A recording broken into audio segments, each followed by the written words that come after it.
Salut les gars. Je ne peux pas vous dévoiler mon nom car je souffre d'un trouble psychique un peu gênant. C'est quelque chose que je ne contrôle pas et ma thérapie est toujours en cours. C'est pour ça que je ne veux pas révéler mon identité.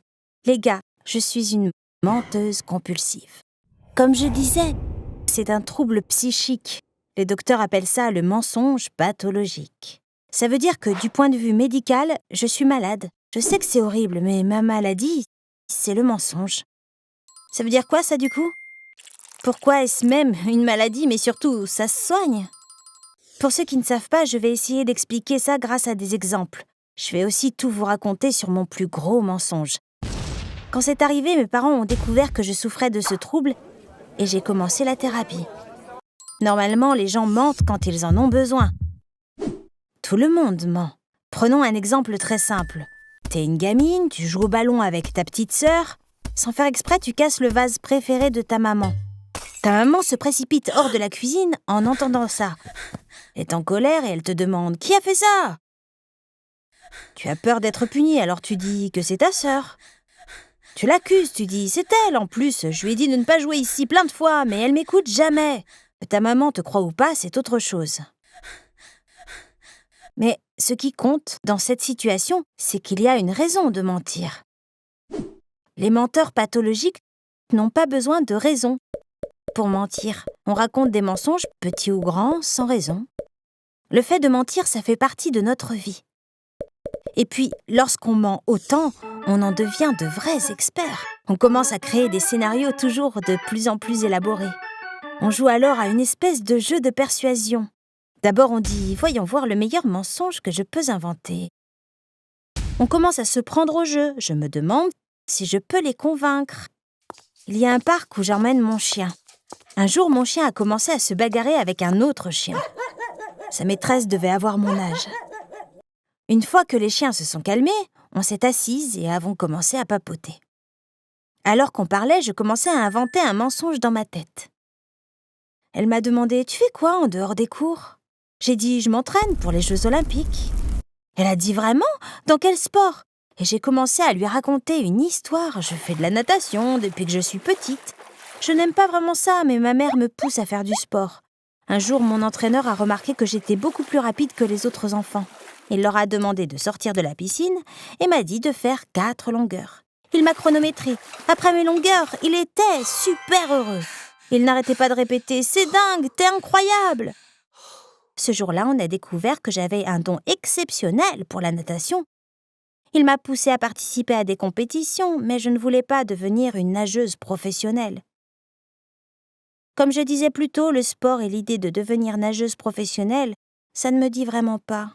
La fille m'écoutait attentivement avec un air fasciné. Parfois, elle disait des trucs du genre « Oui, il y a des gens avec des talents cachés comme toi, ou tu devrais tenter ta chance. » Quand j'ai vu qu'elle y croyait, j'ai continué à en rajouter et j'ai carrément transformé mon mensonge en vrai scénario de film. Elle a demandé « Comment t'ont-ils convaincu de participer au JO ?» Il était temps de faire appel à mes talents de comédienne. « Papa !» Et je dis en sanglotant « Papa est décédé l'an dernier dans un accident de voiture et... » J'ai commencé à pleurer sans pouvoir terminer ma phrase. Elle a sorti un mouchoir de sa poche et me l'a tendu. « Tu n'as pas à me raconter ça. Je suis désolée, » elle m'a dit. J'ai essuyé mes larmes et j'ai dit « Non, tu n'y es pour rien. Ça me fait du bien d'en parler. » Et j'ai continué. Mon père était toujours très content d'assister à mes entraînements. Il me disait toujours « Je suis fière de toi ». Il me prenait dans ses bras. Mais je n'avais rien fait pour qu'il soit vraiment fier de moi. Si j'avais gagné un prix dans une compétition, je sais qu'il aurait été si content. Mais je ne l'ai pas fait. C'est pour ça que je vais participer aux Jeux Olympiques. Battre le record du monde et dire aux caméras « C'est un cadeau pour mon papa ». Ma nouvelle amie s'est mise à pleurer. Je suis surtout forte en nage de courte distance. Je bats les records du monde de nage libre de 50 et 100 mètres juste en m'entraînant. Je vais offrir à mon père non pas 1, mais 2 records. Je m'entraîne 8 heures par jour. Mon but est de dépasser de loin les records actuels pour que personne ne puisse me battre avant longtemps. Et alors mon succès me rendra digne de la fierté de mon père. Je sais qu'il me regarde depuis là-haut. Tu ne peux pas savoir comme j'ai hâte d'enfin le rendre fier. On s'est prise dans les bras et on a pleuré, c'était incroyable. J'avais déjà raconté des milliers de mensonges, mais aucun n'avait été aussi efficace que celui-ci. Je me sentais comme un général après une grande victoire. Je m'admirais de plus en plus à chaque fois que je me répétais cette histoire. Mais même quand on a ce trouble, on sait qu'on fait quelque chose de mal. Du coup, tu dois faire très attention. Donc, par exemple, je ne raconte jamais de gros mensonges à mes amis ou à ma famille. Vu que c'est simple pour eux de s'en rendre compte, et j'aurais du mal à les convaincre. Mais comme je l'ai démontré, c'est facile de convaincre une personne qu'on vient de rencontrer ou quelqu'un qu'on ne reverra jamais de n'importe quoi. Un jour, je n'ai pas suivi cette règle, de ne pas mentir à mes proches. C'est comme ça que mes parents ont découvert ma maladie. Maintenant, je vais te raconter ce mensonge. Un week-end, je me rendais à l'anniversaire d'une amie qui habitait dans un autre quartier, à l'autre bout de la ville. En regardant l'itinéraire sur mon portable, j'ai heurté un homme. Il était grand, chauve et il avait une barbe. Il m'a regardé de haut en bas. Je me suis excusée et je suis partie. Quand j'ai regardé derrière moi, j'ai remarqué qu'il me suivait. Ou en tout cas, c'est ce que je pensais, jusqu'à ce qu'il tourne à un coin de rue. J'imagine que c'était une simple coïncidence.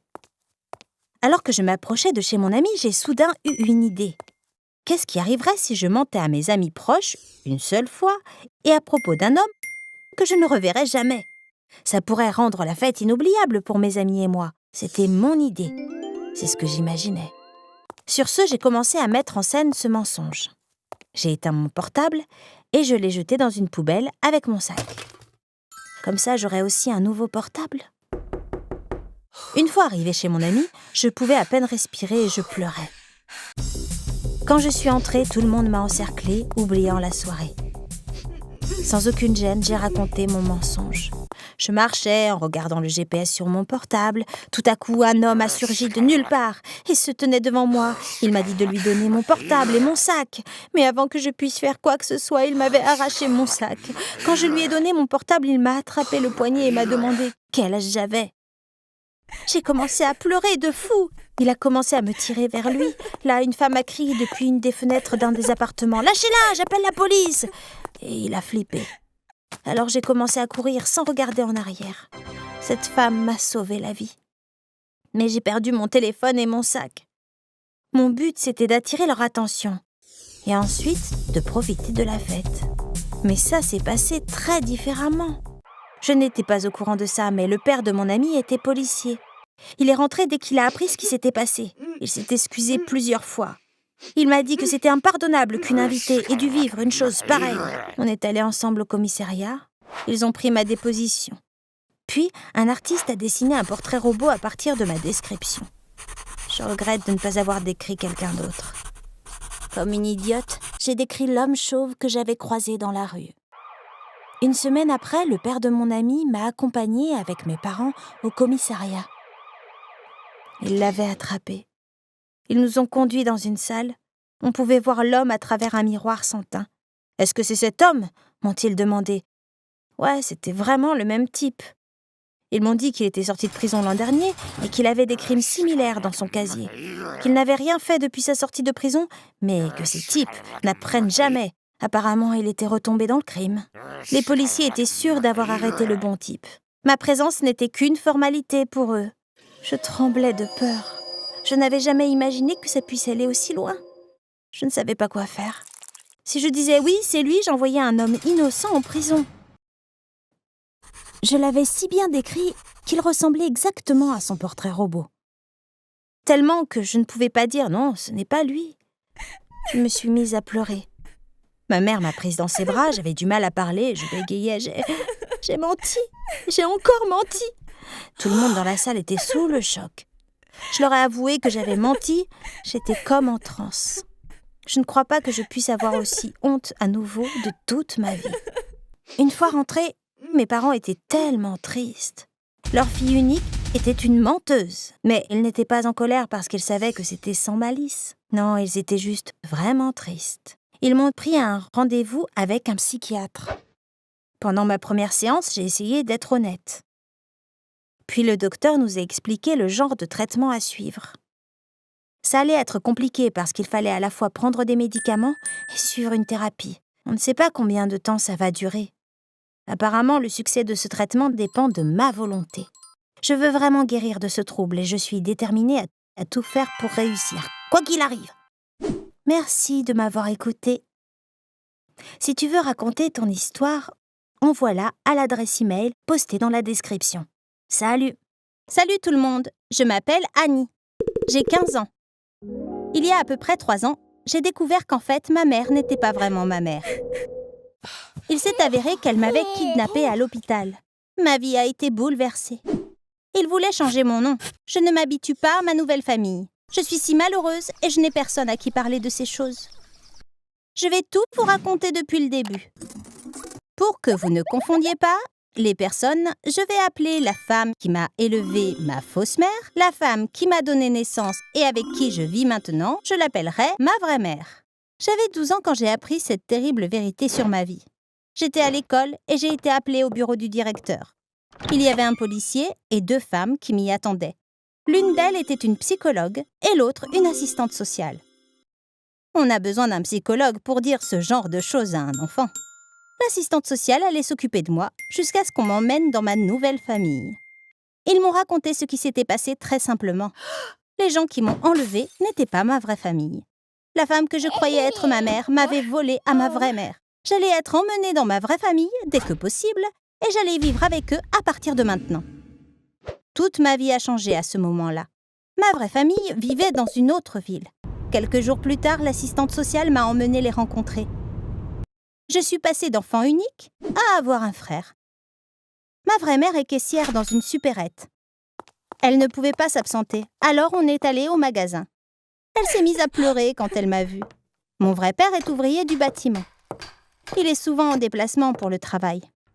Je l'ai rencontré quand il est rentré pour le week-end. Mais c'était de parfaits étrangers pour moi. Quand la vérité a éclaté, ma fausse mère a été arrêtée au travail. Mon faux père a été attrapé à la maison et emmené au poste. Après le premier interrogatoire, ma fausse mère a été emmenée en prison. Mon faux père a été libéré parce qu'il pensait que j'étais sa vraie fille. Ma fausse mère lui a menti à lui aussi. Voici la partie la plus excitante. Comment j'ai été kidnappée? Ma fausse mère a dû tout avouer et décrire chaque détail de la façon dont elle m'a kidnappée pendant son procès. Il y a 15 ans, ma vraie mère a ressenti des contractions, en se préparant pour aller travailler. Il n'avait pas beaucoup d'argent à l'époque, comme maintenant. Alors elle travaillait même en étant enceinte de 9 mois. Arrivée à l'hôpital, ils lui ont dit qu'il était trop tôt pour l'emmener en salle d'accouchement. Mais ils ne l'ont pas renvoyée chez elle. Ils l'ont fait attendre dans une chambre pendant un moment. Peu après, une infirmière est venue dans sa chambre. Après une courte conversation, l'infirmière a demandé à ma vraie mère où était le père. « Mon mari travaille dans une autre ville. Il viendra probablement demain, a-t-elle dit. Vous avez deviné, n'est-ce pas? C'était ma fausse mère, déguisée en infirmière, à la recherche d'un bébé. Au tribunal, elle a expliqué avoir volé l'uniforme de l'infirmière dans la buanderie de l'hôpital. Elle avait les cheveux courts à l'époque, mais elle portait une perruque pour se déguiser. Comme c'était un grand hôpital, il lui était facile de se promener en prétendant être infirmière. Elle s'approchait des femmes enceintes pour savoir si elles étaient seules ou non. Ils ont emmené ma vraie mère en salle d'accouchement. Je suis née 20 minutes après minuit. Puis ils ont ramené ma vraie mère dans la même pièce. Une fois reposée, ils m'ont emmenée dans la chambre pour le premier allaitement. Une infirmière experte en allaitement a fait une brève explication à ma vraie mère. Puis, elle a laissé ma mère seule avec moi. Une demi-heure plus tard, ma fausse mère est venue, toujours vêtue de sa tenue d'infirmière. Elle a demandé à ma vraie mère si elle avait allaité le bébé. Ma vraie mère a dit qu'elle avait fait ce qu'elle pouvait. J'avais un bracelet d'identification au poignet. Ma fausse mère a dit « Elle va se faire vacciner. En attendant, pourquoi ne pas dormir un peu ?» Elle ne voulait pas que ma vraie mère se méfie. Comment l'appellerez-vous? Le bracelet ne porte que votre nom. Mettons aussi le nom du bébé sur le bracelet, a dit ma fausse mère.